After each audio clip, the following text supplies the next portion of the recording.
This is one of these occasions in the hubbub of political debate and disagreement that shows that actually, as politicians, all of us here are more united by issues than we are divided by them, because I don't expect to hear a contrarian voice on this subject.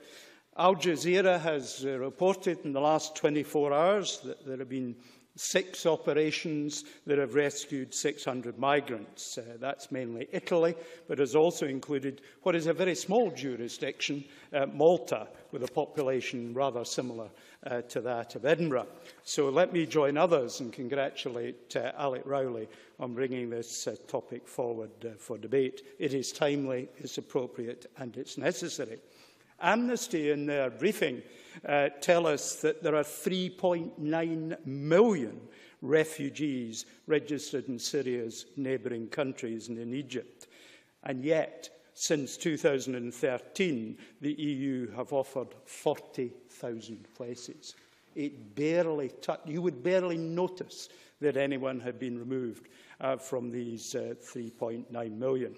And well done to Germany, who provided 30,000 of these places. The motion that Alec Rowley has put before us focuses on the Mare Nostrum rescue mission, which has been stopped, and its replacement. And Amnesty have provided us with a real graphic illustration of how reduced. We used to have 6 helicopters, we now have 1. We used to be spending 9.5 million, we're now spending less than 3.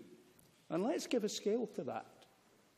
The amount of money that's actually now being spent on trying to help people who are trying to escape from threat, from poverty, from hunger, is less than 1/10 what we spend on supporting the bus pass in Scotland. That's how tiny the amount of money that's actually being spent to support people in their personal extremity is.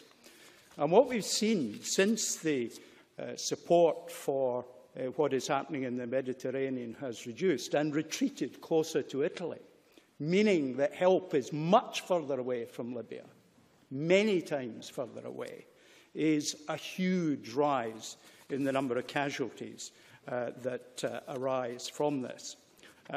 We're looking at the right kind of things being said. The European Council, Donald Tusk, has said saving lives of innocent people is the #1 priority for us. But when you match the words to the deeds, it's not all that obvious that we're going even if I will, Mr Finlay. Neil Finlay. I wonder if Stewart Stevenson agrees with me. If the EU spent as much time and effort on protecting and enhancing the lives of people across the globe as it does protecting its own economic interests, we may be in a much better place and wouldn't see the catastrophes that we're seeing just now. Stewart Stevenson. I don't always agree with everything Mr Finlay says, but I think he captures the essence of it extremely well in his intervention there, Presiding Officer. And let me just, in the strict 4 minutes that I've been allocated, sum it up as follows. First of all, the Labour government in 1947 passed an act to support the Poles, so we know that there is goodwill on the benches to my left. We've heard from Jamie on the right, goodwill as well. Bottom line is, this must not be a borders issue. This is about common decency and humanity. And I absolutely support every word that's in Alec Rowley's motion before